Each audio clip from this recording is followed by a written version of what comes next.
সকল আজি মই আপোনালোকক এটা নতুন ভিডিঅ' দেখুৱাব বিচাৰিছোঁ।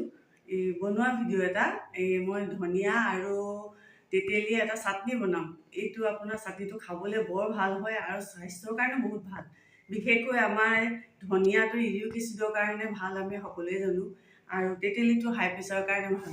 এই দুইটা মিলাই আপুনি মই চাটনি এটা বনাম, আপোনালোকে বনাই চাবচোন, কেতিয়াবা খাই চাব, বহুত ভাল লাগে আৰু কম সময়তে বনাব পাৰি।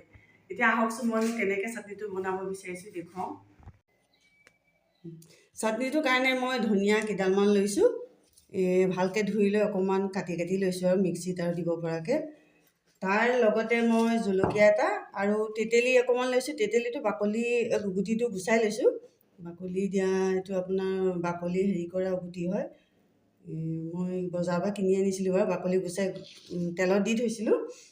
তাৰপিছত আপোনাৰ তাৰ লগতে ইয়াত দিবলৈ চেনিও দিব পাৰে চাটনিত, কিন্তু মই অকণমান গুড় লৈছোঁ, কাৰণ চেনিটো চবেই নাখায় নহয়। গুড়টো দিলেও হৈ যাব, আপোনাৰ খাব পৰা হ'ব। এই ধনিয়াটো মই মিক্সিত দি দিম এতিয়া। ইয়াৰ লগতে আপোনাৰ জলকীয়া, জ্বলাটো বেছি লাগিলে মই ইয়াত এটা জলকীয়া দিছোঁ।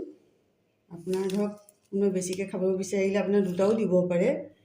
আৰু এইটো তেতেলীটো গুটিটো নাইকিয়া কৰি ল'ব লাগিব, আপোনাৰ মিক্সি বাতিত লাগি ধৰিব নহয়। এতিয়া এইটো গুটি নাই বাৰু ইয়াত। ইয়াৰ লগতে মই অকণ গুড় দি দিছোঁ। গুড়টো দিলে আকৌ টেঙা মিঠা হয়, খাবলৈ সোৱাদ হয়। এতিয়া আপোনাৰ অকণমান জানি পানী অকণ দি দিছোঁ, নহ'লে পানীটো নিদিলে লাগি ধৰিব, আপোনাৰ ভালকৈ গুড়ি নহ'ব।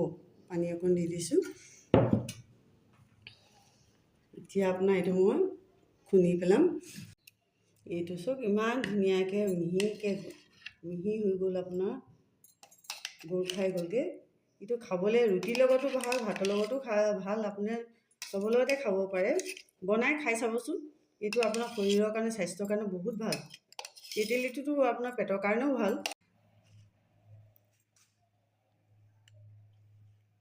এয়া মোৰ ধনিয়া চাটনি ৰেডি হৈ গ'ল। আপোনালোকে বনাই চাবচোন, বনাই খাই চাব, বৰ ভাল পাব। আৰু আপোনাৰ পটককৈ হয়। আপোনাৰ ধনিয়াটো এতিয়া চবতে পায়ে, বজাৰ চজাৰতে আপোনাৰ চবতে ধনিয়া আছেই। আপোনাৰ এবাৰ বনাই খাই চাই কমেণ্টত জনাবচোন কেনেকুৱা পালে।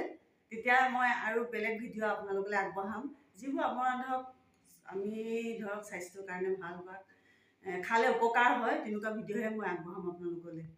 ধন্যবাদ, আজিলৈ আহিলোঁ।